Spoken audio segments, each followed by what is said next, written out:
very lucky that I worked with one of the great artists of the 20th century. Something that a lot of people didn't understand, certainly by the 70s. He was taken for granted, kind of dismissed as a society portrait artist. He was doing a lot more than just portraits, but it's something that I spend the rest of my life since he died in 1987, protecting his legacy. I think, you know, he was famous all the years that I was with him. He dies unexpectedly in February of 1987 and becomes more famous now than he was even, but that's something he knew would happen. You can read an article in a magazine, it has nothing to do with Andy's artwork, and Andy's name's in it all of a sudden.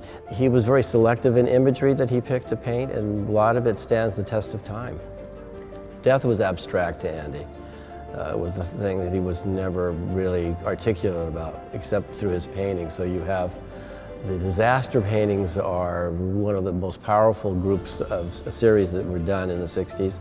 I mean, ambulance disaster, the irony of dying twice in one day.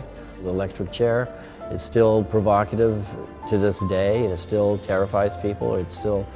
People are still dealing with capital punishment, and whether it's something that keeps resonating and is relevant. So the death and disasters show how violent life is and can be, whether it's American culture, but it does reflect American culture, and he was the ultimate American. He was almost killed by a handgun, so he's dealing with it by making paintings of it.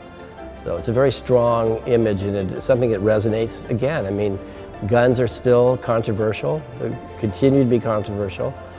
He put things in your face, i.e. dollar signs. When he did the dollar sign paintings, people were like, oh, I can't hang that, it'd be too embarrassing. Well, it's totally changed, but he reduction from doing dollar bill paintings and drawings.